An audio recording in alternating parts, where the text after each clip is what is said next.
ভারত পাকিস্তান যে যুদ্ধের পরিস্থিতি তৈরি হয়েছে সেই পরিস্থিতিতে দাঁড়িয়ে as a stock market investor আমরা কোন কোন স্টককে টার্গেট করতে পারি বা কোন কোন সেক্টরকে টার্গেট করতে পারি যে সমস্ত সেক্টরগুলো আমাদেরকে ভালো রিটার্ন দেবে, এবং কোন কোন সেক্টর হতে পারে যে সমস্ত সেক্টরগুলো আমাকে ভালো রিটার্ন দেবে না, রেদার সেই সমস্ত সেক্টরগুলো ডাউনফল যেতে পারে।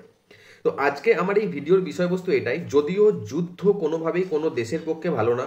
একটা যুদ্ধ হওয়া মানে সেই দেশের ইকোনমির ক্ষেত্রে বিশাল বড় বার্ডেন এবং সেই দেশের মানুষের ক্ষেত্রেও একটা বিশাল বড় বার্ডেন। কাজেই যুদ্ধকে কখনো সাপোর্ট করা উচিত না। ইন্ডিয়া পাকিস্তান যে জায়গায় এখন দাঁড়িয়ে আছে তাতে যে খুব বড় পরিমাণে যুদ্ধ হবে সেরকম কিন্তু সম্ভাবনা অ্যাটলিস্ট আমি দেখতে পাচ্ছি না। আমি আগের দিনে একটা ভিডিও বানিয়েছিলাম যেখানে আমি বলেছিলাম যে কেন যুদ্ধ হওয়ার সম্ভাবনা কম, কেন যুদ্ধ হওয়ার পসিবিলিটি কম আছে, কিন্তু স্টিল একটা স্মল স্কেল কনসেন্ট্রেশন হতেই পারে, মানে যেখানে ভারত এবং পাকিস্তানের সেনাবাহিনীর মধ্যে কিছু গুলিযুদ্ধ, কিছু ছোটখাটো আক্রমণ, ওর টেরিটরিতে ঢুকে যাচ্ছে, এরকম একটা সিচুয়েশন কিন্তু আসতে পারে। তো সেই সমস্ত ক্ষেত্রে যে টেনশন তৈরি হবে তার সেই টেনশন থেকে, এবং আমরা এখন দেখতে পাচ্ছি যে কিছু কিছু সেক্টর রয়েছে যে সমস্ত সেক্টরগুলো স্টক কিন্তু যুদ্ধর পার্সপেক্টিভে, যুদ্ধর আবহে কিন্তু সেই সমস্ত সেক্টরগুলো স্টক বাড়ে।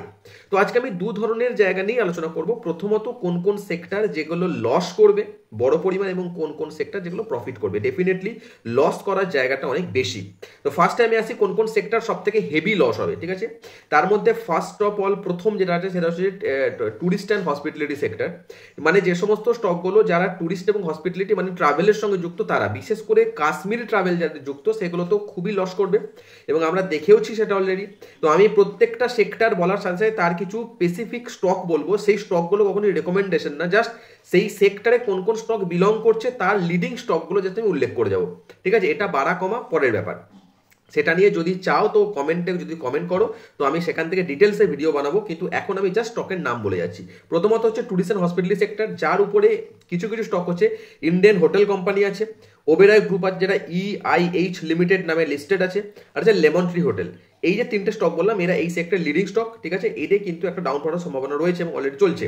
আচ্ছা, অ্যাভিয়েশন সেক্টরের ক্ষেত্রে aviation sector IndiGo, SpiceJet, Air India, okay. তাহলে ফিনান্স এমন একটা সেক্টর যেখানে যদি ওয়ার হয় তো ডেফিনেটলি ফিনান্স সেক্টর সেখান থেকে সাফার করবে, ঠিক আছে। তার মধ্যে সব আমরা জানি, সব HDFC আছে, ICICI আছে, SBI আছে, ব্যাংক অফ বরোডা আছে, প্রচুর এরকম স্টক মানে কোম্পানি রয়েছে। পুরো ফিনান্স সেক্টরই এখান থেকে কিন্তু লস হবে।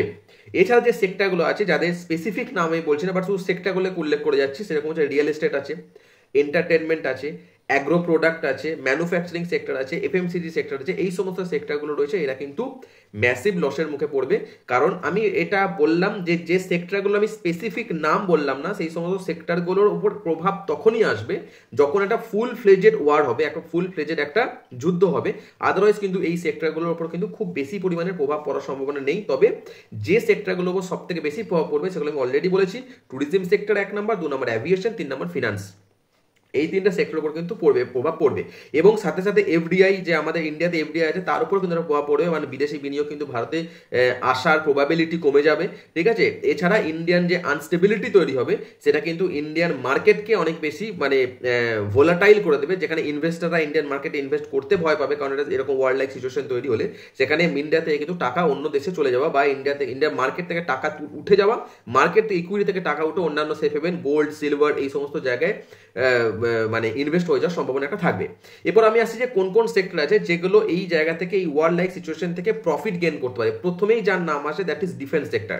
ডিফেন্স সেক্টরের স্টক আমরা অলরেডি দেখতে পাচ্ছি বড় বড় পরিমাণ প্রফিটের দিকে যাচ্ছে। ডিফেন্স সেক্টর স্টকের মধ্যে কোন কোন স্টক আছে? HAL আছে, ভারত ইলেকট্রনিক্স আছে, ভারত ডাইনামিক আছে, মাঝগাঁও ডক আছে, কোচিন শিপইয়ার্ড আছে, গার্ডেন রিচ আছে। এই সমস্ত কোম্পানিগুলো বললাম, এই সমস্ত কোম্পানিগুলো আরও আছে, ওখানে নামটা ভুলে যাচ্ছি, পরাশ যেটা ডিফেন্স, ঠিক আছে, সেটা আছে। তো এই সমস্ত কোম্পানিগুলো আছে যারা কিন্তু ভালো প্রফিটের দিকে যেতে পারে। এছাড়া আমি বলতে পারি অ্যাসিলিয়ারি যে সেক্টরে, অ্যান্সিলিয়ারি যে সেক্টর আছে, অ্যান্সিলিয়ারি সেক্টরের মধ্যে অ্যান্সিলিয়ারি সেক্টর কোনগুলো? অ্যাকচুয়ালি যে যারা এই ডিফেন্স যখন ওয়ার্ল্ড লাইক সিচুয়েশন হয় সেখানে যারা অ্যাসিস্ট্যান্স প্রোভাইড করে, ঠিক আছে।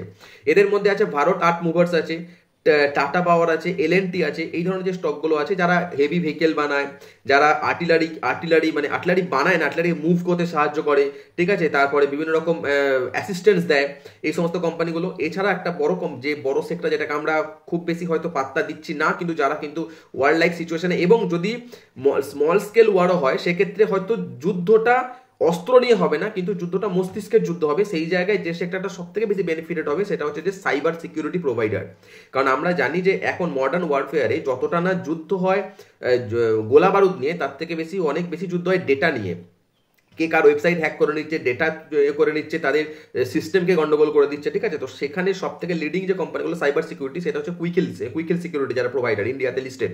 তো কুইকহিল সিকিউরিটি আছে, এইচএএল আছে, মানে এইচসিএল আর কি, নট এইচসিএল আছে, ইনফোসিস আছে, উইপ্রো আছে, টিসিএস আছে, এরকম আরো অনেক বড় কোম্পানি আছে যারা কিন্তু, বিশেষ করে এইচসিএল, ইনফোসিস, উইপ্রো, টিসিএস, এরা কিন্তু আইটি সলিউশন প্রোভাইড করে ইনক্লুডিং সাইবার সিকিউরিটি, কিন্তু কুইকহিল কিন্তু ডেডিকেটেডলি সাইবার সিকিউরিটি প্রোভাইড করে, ঠিক আছে।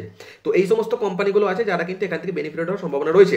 তো ওভারঅল আমরা একটা আলোচনা করলাম। যদি কোনো সেক্টর বা কোনো স্টক নিয়ে যদি ডিটেলস ভিডিও চাও তো ডেফিনেটলি কমেন্ট বক্সে জানিও, আমি সেটা নিয়ে কোনো সেক্টর বা কোনো স্টক নিয়ে আমি ডেফিনেটলি সেটা নিয়ে আলোচনা করব।